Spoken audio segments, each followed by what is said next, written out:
Nous allons passer à présent à une page volley et pour parler de volley, nous sommes ravis d'accueillir dans le Vous Sport Club Marc Van Vinkenroy, journaliste de la rédaction. Bonjour Marc. Ça va bien Philippe? Très très bien. Parlons volley avec une troisième journée de compétition du Champions Final Four, le championnat de Belgique Euromillions, la compétition de volley que nous suivons sur notre antenne, que vous commentez en compagnie de Philippe Damant. Ce week-end, il y a eu un report du match entre Alost et Menin pour des raisons de Covid, mais le match aura lieu finalement ce mercredi. Mais il y avait un très grand rendez-vous entre les deux ténors, Maaseik face à Roulers, une victoire 2-3 pour Roulers. Attardons-nous peut-être dans un premier temps sur Roulers. On a sans doute trouvé l'aplomb dans les moments importants de la rencontre. Un scénario inouï, mon bon Philippe, hein, avec un Classico qui a vraiment tenu toutes ses promesses. Et Roulers qui reste invincible au bout du suspense grâce à une nouvelle performance de Matthijs de Smet. Voilà, au service justement. Il n'arrête plus de briller dans ses playoffs, Matthijs de Smet. Alors, à 2-0 ou 0-2 plutôt, on pensait que le match était plié. Et puis, je ne sais pas s'ils ont été pris ou pas, ils ont été pris à la gorge par les joueurs de Maaseik qui sont subitement 5 ans, plus incisifs et décidés à enclencher la remontada. Mais au bout du compte, c'est Roulers qui s'est imposé. Alors, est-ce que c'est cruel? Oui, sans doute. Mais ça montre tout simplement la différence qu'il y a aujourd'hui entre les deux équipes. C'est vrai que Roulers, c'est pas toujours beau à voir jouer dans les moments un peu compliqués, mais il y a un truc qui est sûr, c'est qu'ils ont un cœur énorme, ils ont du tempérament, ils ont un orgueil inimaginable, et on l'a encore vu lors du tie-break. Alors aujourd'hui, c'est vrai, on peut dire qu'ils roulent sur la concurrence un petit peu, ils sont probablement la meilleure équipe belge pour l'instant, mais ils sont encore loin du résultat final, parce qu'au moment des finals, s'ils sont qualifiés, il va falloir, je dirais que les compteurs vont être remis à zéro, et c'est à ce moment-là qu'il va falloir jouer son meilleur volleyball de la saison, évidemment. Mais actuellement, il y a tout de même la confiance du côté de Roulers et certainement moins du côté de Maaseik qui avait pourtant battu Roulers lors de la saison régulière à 2 reprises. Que doit-on en tirer comme conclusion actuellement du côté de Maaseik où on a récemment changé d'entraîneur aussi? C'est vrai, on les a sentis très motivés au premier set et puis dominés au deuxième.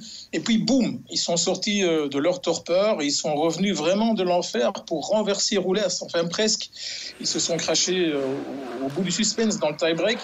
Je pense qu'à Maaseik, on discutait un petit peu avec les joueurs après le match, ils n'ont pas envie d'entendre des mots comme courageux, valeureux, vous êtes bien battus, vous êtes tombés avec les honneurs. Non, on ne veut pas entendre ça. Je pense que le but, c'est de faire chuter Roulers au moins une fois dans ces playoffs, c'est sûr. Parce qu'on peut dire sur un plan peut-être tactique, les ailiers peut-être de Roulers ont été supérieurs aux ailiers de Maaseik. Je dirais qu'ils ont été plus réguliers, en tout cas. Ils sont doués de part et d'autre. On a des Belges à Roulers, on a des étrangers à Maaseik. Ça fait partie du plan de jeu et du plan tactique. Mais c'est vrai que les Belges, ils ont eu la part belle, avec surtout De Smet et Veraneman. Et puis, il y a même un autre Belge, François Lucas, qui est monté en cours de jeu. Et ils ont été très, très réguliers. On a vu, c'est peut-être ça qui paye au bout du bout au tie-break, effectivement. Un petit mot peut-être aussi sur les libéraux de Maaseik, Martin Perrin, que nous avions reçu récemment ici dans le Vous Sport Club. Martin, il est vraiment impeccable. Hein. On l'aime bien tous. C'est notre francophone au meilleur niveau. Et franchement, depuis le début de la saison, il assure. Je dirais même qu'au moment où Maaseik a vraiment flotté au premier, au deuxième set, ok, je vais être un peu chauvin, mais je dirais que c'est le seul qui était véritablement à son niveau. Donc, quelle saison pour Martin, c'est incroyable. Hein. Vraiment super. Alors justement, en ce qui concerne Maaseik, à quoi doit-on s'attendre à présent? Parce que les 2 prochains matchs seront vraiment décisifs avec un déplacement du côté de Roulers et puis recevoir Menin qui pourrait être même devant au classement à ce moment-là.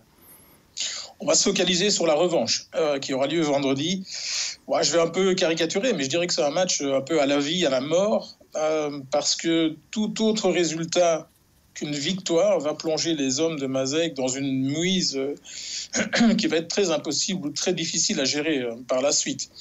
Il y a une bonne nouvelle quand même. Il y a un jeune gars, Ferrer Regers, qui sera de retour. Ces derniers jours, il était en Croatie avec la sélection des moins de 20 ans, les jeunes Red Dragons.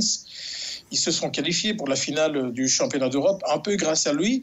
Et bon, Regers n'était pas disponible et je pense que Maaseik aurait pu l'utiliser à bon escient dans les derniers matchs. La bonne nouvelle, c'est qu'ils ont gagné en Croatie, que lui, il a de nouveau goûté au succès. Il va revenir bourré de vitamines.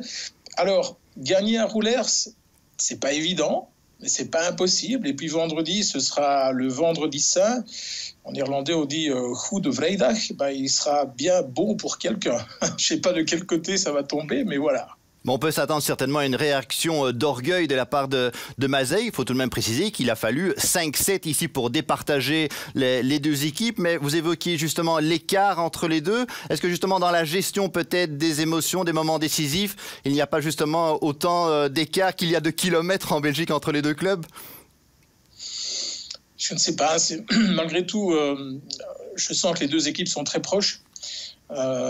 Avec des hauts et des bas, je dirais que la différence c'est peut-être aussi due au fait que Roulers évolue avec le même groupe depuis 2 ans. Il y a eu très peu de transferts à l'intersaison et donc voilà, c'est la force de la continuité, je dirais. Alors les émotions, ça se gère et pour être champion, il faut pouvoir les gérer. C'est celui qui gérera le mieux qui s'en sortira certainement et vendredi, ce sera un match à rebondissement certainement. On rappelle évidemment qu'il y a 6 journées de compétition dans ce Champions Final Four. On peut préciser qu'en dans le Challenge Final Four, c'est actuellement Gand qui était vainqueur de la Coupe cette saison, qui est en tête devant HL, Warem et Louvain. Et puis on peut aussi peut-être donner un rendez-vous important pour tous ceux qui sont passionnés de volleyball avec une finale chez les dames entre Genk et Gand que l'on pourra suivre dès dimanche sur nos antennes, Marc. À partir de dimanche 17h, on sera du côté de Genk, si je ne me trompe pas. Alors, je ne dirais pas que c'est 2 équipes surprenantes parce qu'elles jouent les premiers rôles depuis 2-3 ans déjà, mais c'est un rendez-vous intriguant, on va dire. À voir évidemment sur nos antennes.